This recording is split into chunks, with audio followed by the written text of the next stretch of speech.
The 3 lifts every man over 60 must master or get weak.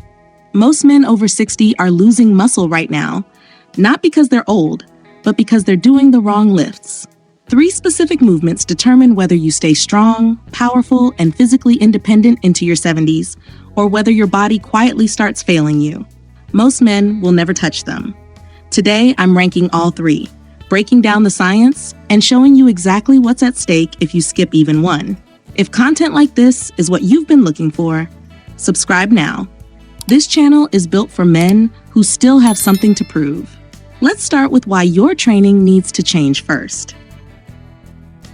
Why your training age resets at 60. Look, most men over 60 are still training like they did at 35. Same exercises, same logic, maybe lighter weights, fewer sets, but fundamentally the same approach. And that's the problem. Not because effort doesn't matter, because biology doesn't care about effort applied to the wrong stimulus. Here's the first scenario. A man comes to me, 63, still active, trains 3 times a week. He's doing curls, chest flies, leg extensions. He feels like he's doing something, but his grip is weakening, his posture is rounding, he can't carry groceries up 2 flights of stairs without his lower back protesting.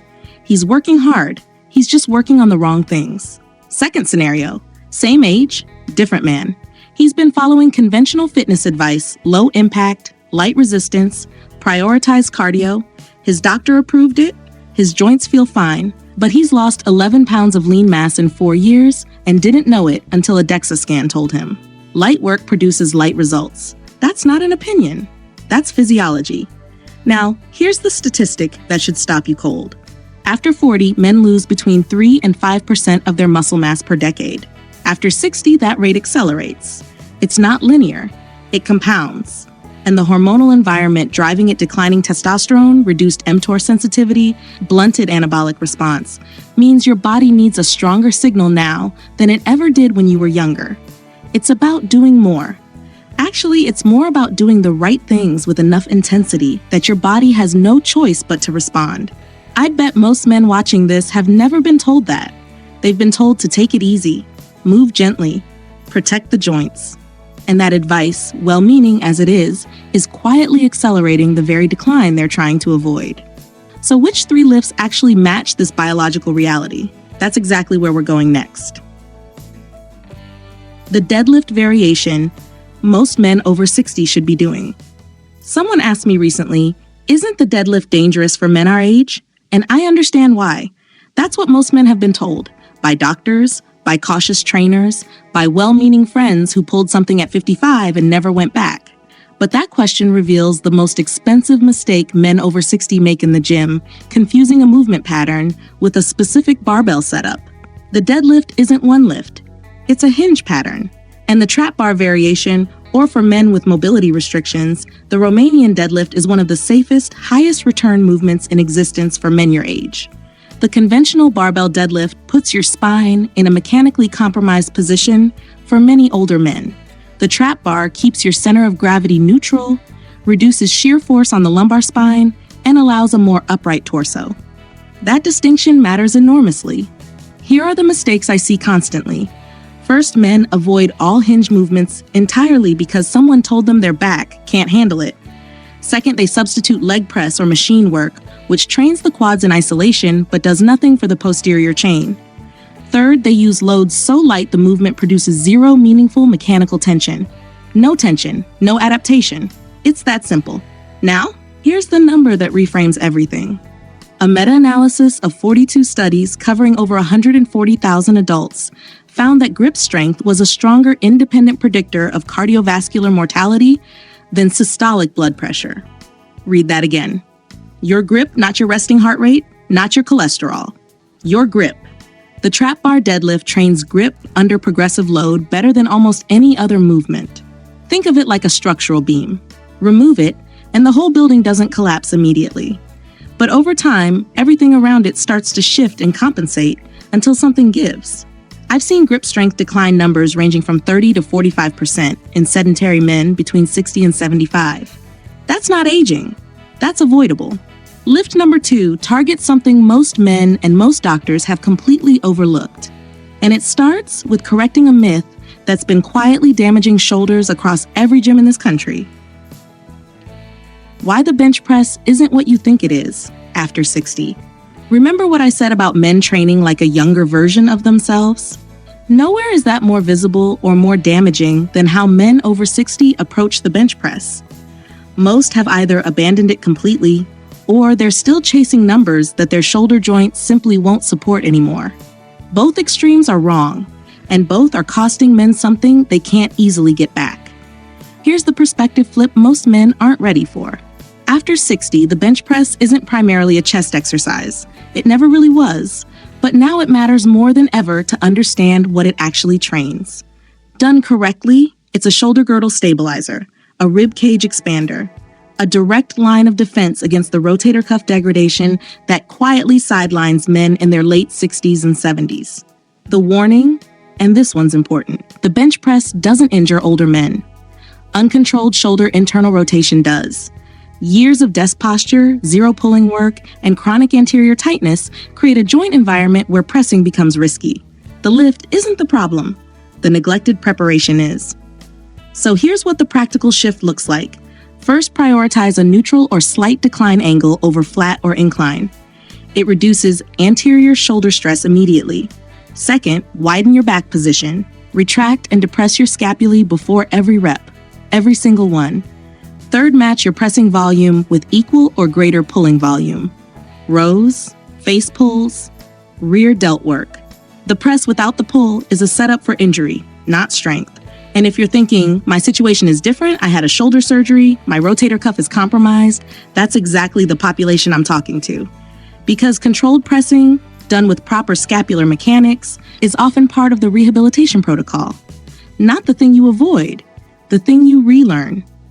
If you're getting value from this, hit subscribe. Most viewers watching aren't subscribed yet. Join the 15,000 men who are. Drop a comment below what's harder for you to stay consistent with, upper body pressing or upper body pulling. I read every one. Section 4 is where most trainers stop talking, because the third lift, the one almost nobody programs, is also the most controversial, and the data behind it will genuinely surprise you. The movement that separates the men who age well from those who don't. Most men come to me thinking about how they want to look. Broader shoulders, visible muscle, a physique that turns heads. And I understand that. There's nothing wrong with wanting to look powerful. But the men who actually achieve that, the rare ones who carry genuine physical authority into their 70s, they're not training for appearance. They're training for architecture. And there's one lift that builds that architecture more directly than anything else.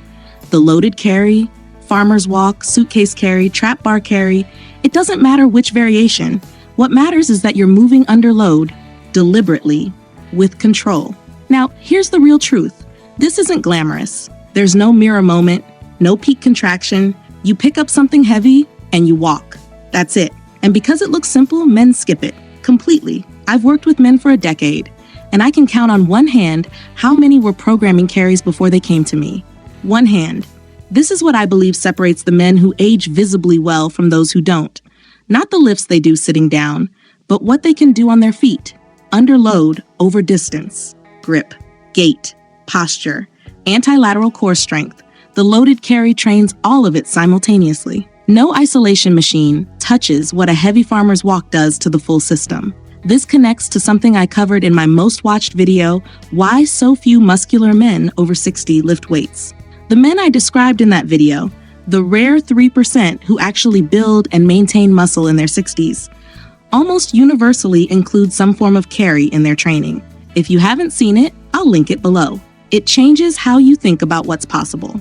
I'll be honest with you, loaded carries are uncomfortable. Your grip fails before your legs do. Your core has to work in ways it isn't used to. That discomfort is the point. Non-negotiable. Flip the perspective entirely. You're not doing this to look strong. You're doing this so your body functions like strength is something you actually own, not something you're borrowing from your younger years. Section 5 is where everything I've said gets applied, because doing all three of these lifts incorrectly is almost as costly as not doing them at all. The invisible variable that determines whether these lifts work. 3 lifts, 1 framework. But here's what none of it means. Without the variable, most men never address progressive overload, applied intelligently within the recovery reality of a man over 60. Not more volume, not more days, more intelligent tension. Look, I've watched men do all three of these lifts for months and make zero measurable progress. Not because the movements were wrong, because they were comfortable. Same weight, same reps, same effort, week after week. And comfort at this stage of life is the enemy of adaptation. Your body doesn't respond to routine, it responds to demand. Here's what the research actually shows. After 60, recovery capacity decreases, but the anabolic response to high-tension training remains intact. Your muscles can still grow, your strength can still increase. The biology hasn't abandoned you. What's changed is the recovery window between hard sessions. That means 2 genuinely challenging sets beat 5 easy ones every single time. Frequency down, intensity up. That's the non-negotiable adjustment most men never make. The question isn't whether this works. The science on mechanotransduction and mTOR activation in older adults is unambiguous. The question is whether you'll apply enough load to trigger the response your body is still capable of giving you. Address the myth directly. It's not too late. That's not motivation talk, that's biology. Muscle protein synthesis responds to mechanical tension at 65 the same way it does at 45. The stimulus has to be sufficient. That's the only condition. 6 months from now, you'll either be the man who applied this stronger grip, more upright posture, carrying genuine physical authority, or you'll still be going through the motions with weights that don't challenge you. One of those men is rare, the other is common. The 3% who actually build and maintain muscle after 60 aren't genetically gifted. They're just doing what most men won't, consistently, with enough intensity to matter. The conclusion is where I bring everything together and tell you exactly how to start. I open this video with a statement. Most men over 60 are losing muscle right now, not because they're old, but because they're doing the wrong lifts. Now you know exactly why. And more importantly, now you know what to do instead. 3 lifts, 1 hinge, 1 press, 1 carry, each one targeting a specific failure point that age exploits when you're not paying attention. Together, they build something no isolation machine can manufacture, a body that functions with genuine authority, not borrowed time. The choice is straightforward. You can train the way most men do, comfortable, familiar, and slowly declining. Or you can be the man in the 3% who's stronger at 67 than most men are at 47. That gap isn't genetics, it's decision-making. If you're building real strength after 60, no fluff, no hype, just what the research supports and what actually works, subscribe. This channel exists for men who refuse to accept the standard version of aging, and download the free guide in the description. It's the protocol. Use it. The men who act on this today are already rare. Don't waste the advantage of knowing. If this is your first time here, start with my most popular video. I'll put it on screen now. It's where everything begins.